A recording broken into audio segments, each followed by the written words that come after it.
Hey everyone, Hanif here from the Golden Nuggets podcast. Today's episode is a bit special. This is a GE 2025 special. With me, the main host, as usual, we have Amir Bashiruddin. Amir, you want to give a bit of a slight intro who our guest is? Never mind, I think you do it. Okay. If I do no intro, so it's just a name and then we start already, bro. Yes, go ahead. You sure? Yes. Okay, let's do it. Okay, so with us today, we have Mr. Sumarleki Amjah. Hi, welcome sir to the show. Okay, thank you. Don't call me sir. Call me Leki. Okay. So, Leki, for our listeners who don't know you, could you give a bit of an introduction about who Sumarleki is, and also a bit about your background and how do you eventually, I think how you eventually got into politics, I think that one later on. Yeah. But just a bit of introduction about yourself. Okay, maybe I can share a bit of my academic Sure. and professional background. So I'm a Master's in Business Administration, degree holder from Manchester. Oh, wow. And for my bachelor's degree, I've got Bachelor of Business Honours from NTU locally. Okay. I also have a postgraduate diploma in Strategic Management from UTM, Malaysia. Oh. And I've got another diploma as well, a small one. And in my early days, I studied in Anglo-Chinese school. Okay. And then I went to National Junior College, only because those days they were all around Bukit Timah.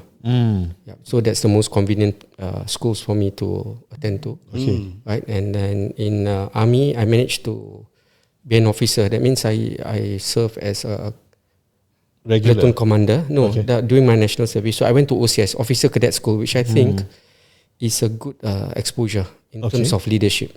Okay. Right, and professionally, I'm a business head with a multinational company covering Southeast Asia, Middle East, and also parts of the Indian subcontinent. But usually I just say Southeast Asia, Middle East because it's just the whole stretch. Yeah. Right, and I've been doing this in this role, basically doing Southeast Asia, South Asia, Middle East for since year 2000, 2001. So it's been a long time. So I've been traveling the whole world, basically region, because when I work with American MNCs, I have to travel to the US also. So I've visited more than 60 countries, both developed and underdeveloped countries. For example, most developed would be, you would say, like Japan, Europe, right? And America, of course. No longer America, but underdeveloped, interestingly, I've visited Congo, Somaliland, Ethiopia. Okay. Really bottom, bottom of the in terms of the socio-economic development, very bottom. So I've seen countries from the least developed to the most developed. Okay. And that probably shapes in the way how I look at things locally in Singapore, right? To give a balanced perspective. Okay. Because sometimes if you don't have that perspective, you tend to think in a one way, and then you might think everything is bad in Singapore. So I just want to put on the record that our country is good, but there are just some things that we need to improve on. And it's the reason why I think I step up to run for politics. Truth be told, I do not need to run for politics. I'm having a comfortable life, alhamdulillah. Can I say that? Yes. So, because I think financially I'm okay. My son is 21 years old, just completed his national service and going to NUS, accountancy faculty. Okay. So everything's set. He's got his own education fund set up. So everything's there. But I thought it's about time for us to help. Primarily, the intention was to help the Malay community because I saw the big income disparity between the Malays, and when you look at the data, right, between the Malays and the Chinese, and of course the Indians are at the top. So if you look at the graph, the gap keeps on widening over the years. Okay. For example, I live in a neighborhood in Senate Estate. I can hardly see any Malay except for one, which I think is probably an Indian Muslim family, and Maliki. Okay. So Maliki Osman lives in the same estate. I see. That's for background. Okay. That's interesting. You mentioned you go to like these underdeveloped countries, right? Yeah. And you did mention that in Singapore we are comfortable, right? Yes. Like, in terms of disparity based on the two countries, right? Yeah. Like, how bad is it, and how comfortable are we?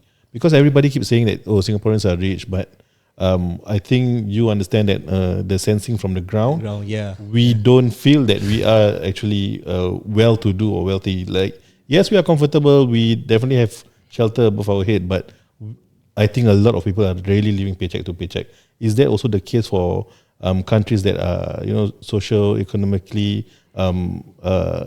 Backwards. Yeah, correct.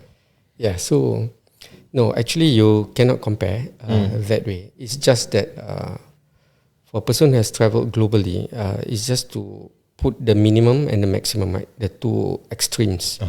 So in Singapore, what I do door to door, I do walk the ground for the last almost 1 year. So for Singapore, what I've seen is that the rich are getting too rich, super wealthy, right? Like you can't even imagine the kind of wealth they have, especially when the family offices set up shops here in Singapore, right? And then the poor basically lives day by day. But the saving grace is that most of us here in Singapore, the majority, would have a roof over our head. If you consider Maslow's hierarchy of needs, right? So basically you've covered that housing, right? Whether rental or owned, it's still housing, right? Whether it's brand new clothes or old, it's still clothing, right? So that's settled. So the second challenging thing that the Singaporeans from the lower socio-economic strata face is food, right? So food. So what kind of food do you eat? There was once a debate when the minister said, "Oh, how much should I subsidize the poor?" Right? So what kind of food? The problem is, if they do not have sufficient funds or money to eat reasonably good food, that will affect their health. If you eat too much processed food, right, that will affect. Definitely. So if that affects your health, it affects your financial burden. It creates another layer of financial burden. Which right? is our And then healthcare costs. Healthcare costs, which is very expensive in Singapore, right? So it starts to spiral downwards. So this is where there's some kind of policy rethink that I think we should look at. That's one. But for me, what I look at also is that the middle class, which is the sandwich generation, the middle class is also facing very tough life. Now, I said, if you go to any developed country, the middle class shouldn't be facing what our middle class is facing. The question is our middle class truly middle class, or it's just a framing that they are middle class when in fact they are not middle class, maybe middle below, middle lower, right? So this is where, for policies, we have to understand first, you must set the parameters right, and then we institute policies and implement it. If you frame the parameters, like what you do research, right? You must set the parameters. If you frame the parameters right, then you can roll out good policies. Otherwise, this is what we are facing now, right? Be it housing, healthcare, transportation, everything. We are facing so much challenges. I think it's interesting that our conversation immediately talk about this, even though you want to know more about yourself. Before we really get into the heavy stuff, maybe share a bit more about your journey, how you eventually got into working into an MNC, because like a lot of people, they do have the qualifications, but it wasn't easy for them to get into an MNC. Even though they've tried so many times. And because of that, that is also one of the reasons why they do not get that comfortable earnings as compared to those who are working in MNCs. Like, how do you personally manage to get into? This is something that I think, if you are talking about the Malay community, Malay Muslim community, this is something that we should look at. Getting more of our graduates joining MNCs like myself, right? So what happens is that it is by luck that my first job, I was interviewed twice, and then the first job there were 4 interviewers, right? 2 voted against me from hiring. One was neutral because he was from ACS, right? But the one who pushed for my recruitment into Prudential Assurance, right? Okay. Not selling insurance, Yeah. corporate. The one who really pushed for my recruitment was this guy by the name of Mr. Yusuf Ismail. Okay. And until now, I'm forever grateful to him. Because without his push, without his determination to get this guy into the organization, I wouldn't have made it. So the first point, the first point of entry into your working life is the most important. If you get into a good company, MNC, then for you to move on to the next would be easier. But if you do not get that, the doors are not open for you, which I feel that many of our Muslim youths are also facing that. If the doors are not open, then there's no way you can get into that league. And then your potential to earn good income is limited throughout your life. So I give you my example.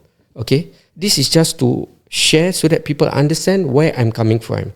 Because recently when I did an interview with Britaharian, many of our Malays don't understand where I'm coming from only because they do not understand my background and why I'm so passionate about setting up some of the things that I propose, right? Okay. So just for understanding, I've lived in 4 different types of housing as a measure of material well-being.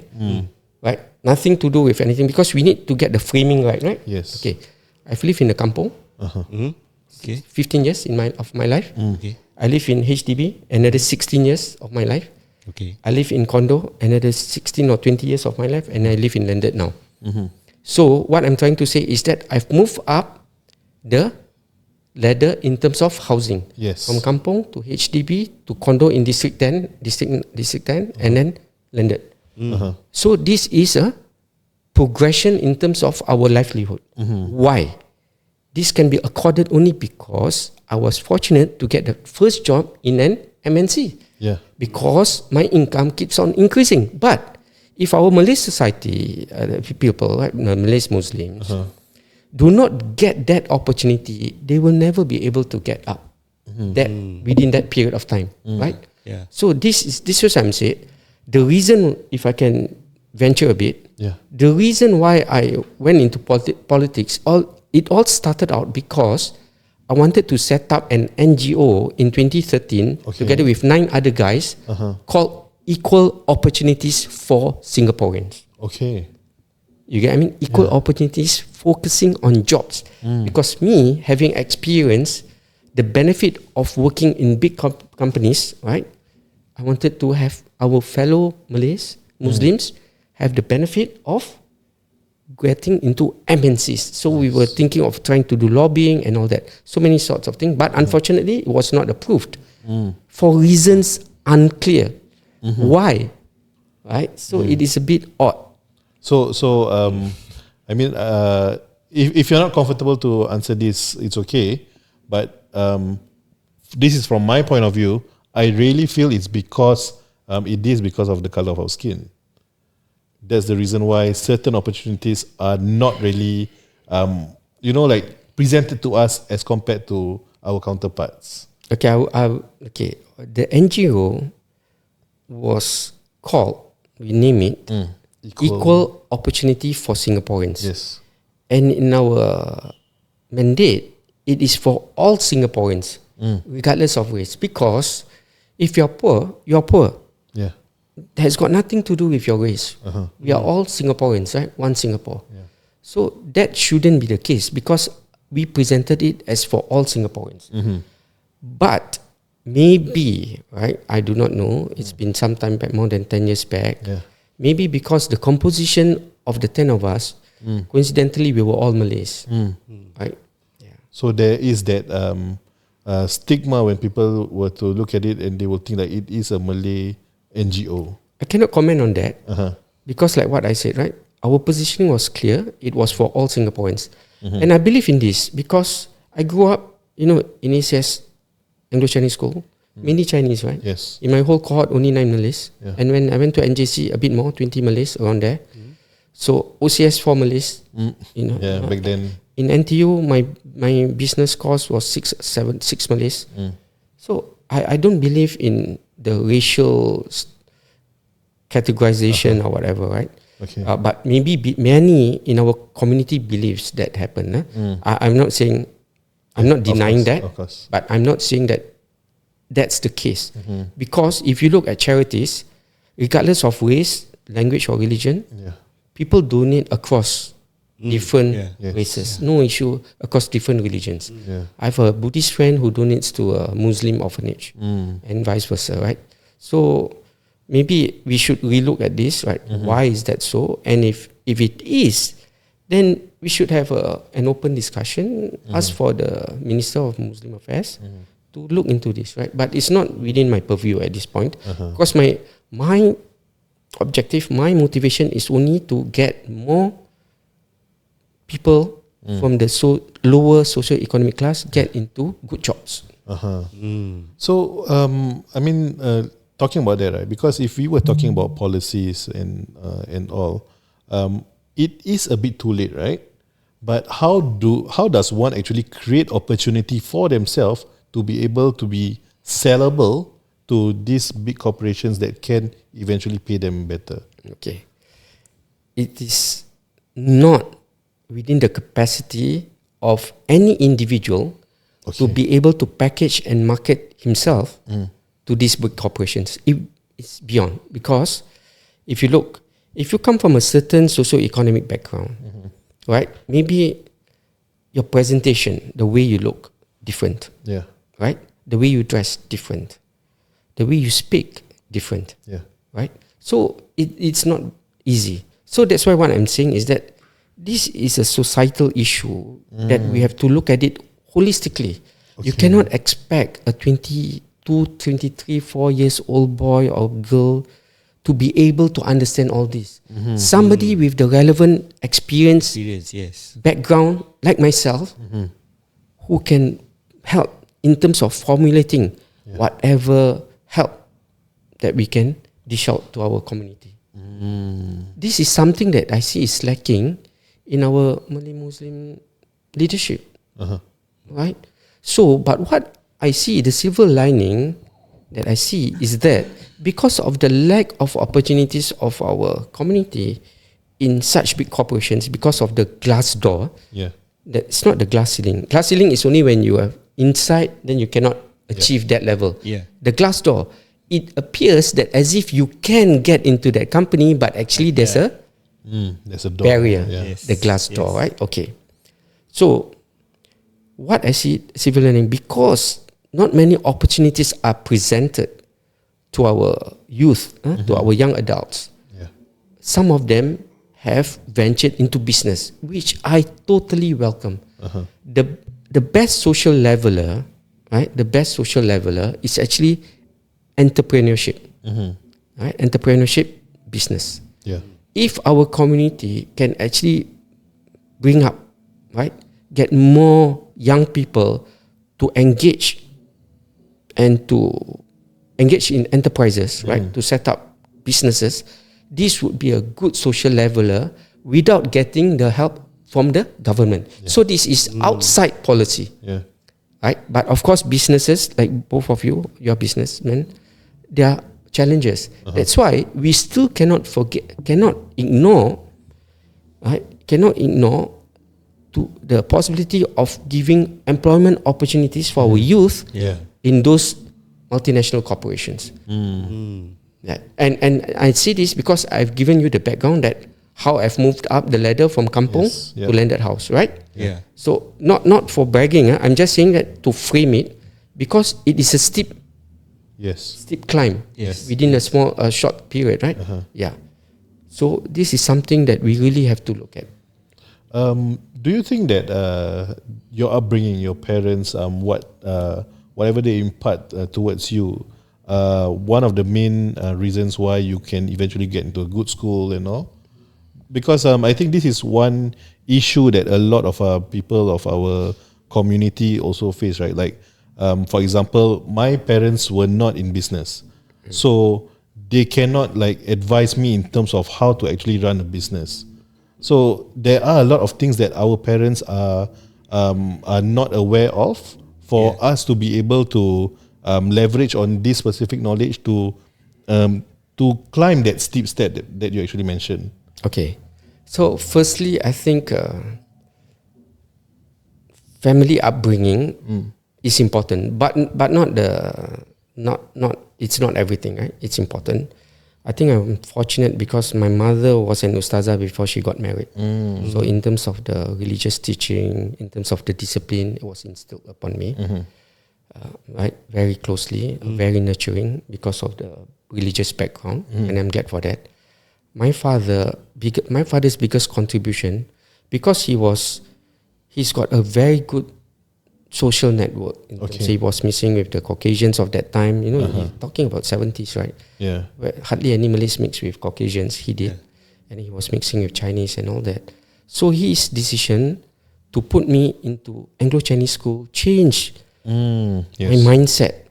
Because I came from a normal neighborhood primary school, Princess Elizabeth, right? Normal. Yeah. I didn't study for PSLE, but I got good enough grades to get into that school. So he knew that this was and still is the school to nurture, to educate his son. So he chose that school. So by once I entered that school and I mixed with all the rich kids. Yeah. This is a school known for rich kids, by the way. Correct. Yes. Right? Super rich. I took bus. People wait outside the school with Jaguar. Those days Jaguars very popular, or Mercedes. But Jaguar, you know, those green slick Jaguars, right, in the 80s. So you sit there and then you know you're a poor boy, right?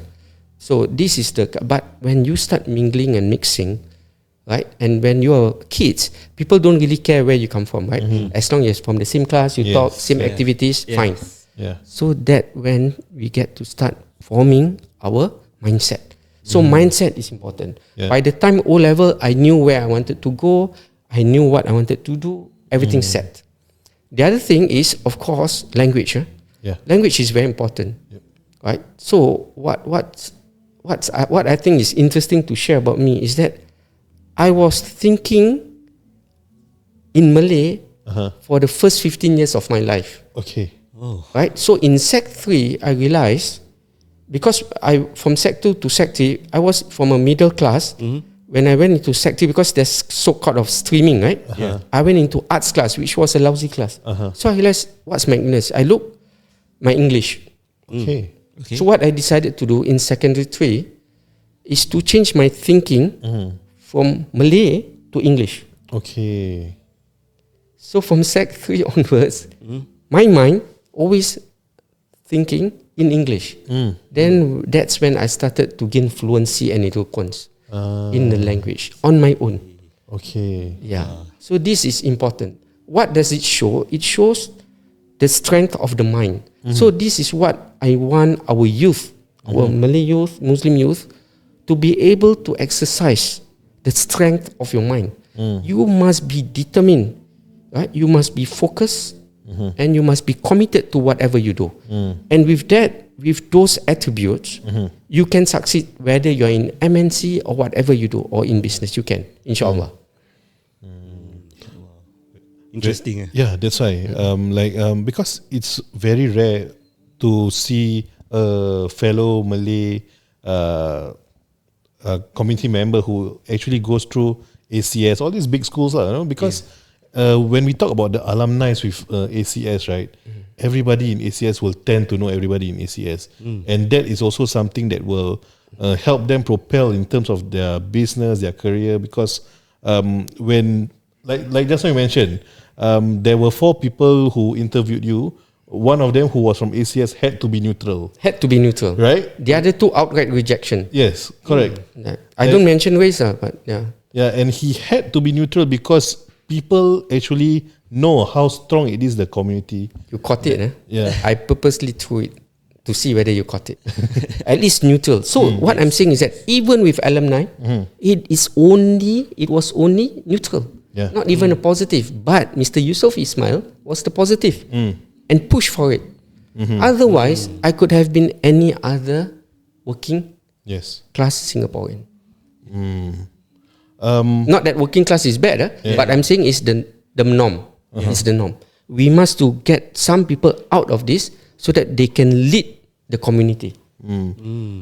Before we end our first part, right? I think just now we forgot to share with you that we have two parts. Before we end our first part, could you share a bit about the challenges that you face in the span of your lifetime? Like, what is the most challenging time that you had to go through, and how do you eventually go through it? Wow, that's a lot actually, right? In life. True, but which one is it's to a point where it's really your core memory and you really can't get it off your head? Okay, to be honest, I've always managed to overcome life challenges. For example, I don't wish to share this, but you know divorces are common in our community, right? Yes. So I'm one of the victim. Okay. I got divorced. I got divorced, right? But I got custody, care, and control of my son. Okay. So, at a very young age, I was already a single father, taking care of my son fully. Wow. Access to the other party was only Saturday night. Okay. So I was managing my son, taking care of my son fully from the age of 7 up until now 21. Wow. At the same time, perform in my job. Yeah. Right. From On top of 21, yes, you were in the MNC, right? Yeah. No, Prudential, Samdabi, and Corningware, all sort of Del Monte, all this. Right. At the same time, I was performing. Okay, that's one. Not only that, I was also building up my Silat fraternity, my school. Yeah. At the same time, right? Yeah. And kept on going. And now I have 8 clubs under my association. So basically, what I still even have time for my pastime. So if you ask me what's the challenge, well, life. My advice to the young is that there'll be challenges. Again, go back to the strength of the mind. If you think you can overcome it, you can overcome it. Don't complain. Oh, I'm a single mother. I'm a single father. No, just go head on. Wow.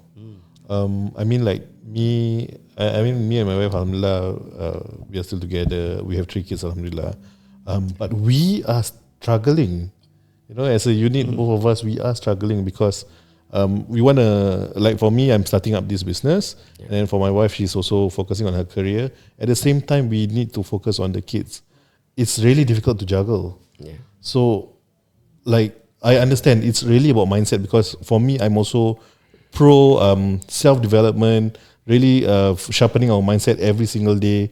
But what kind of mindset that you have for you to be able to grow your My son, right? Yeah. Okay, just to add on a tidbit.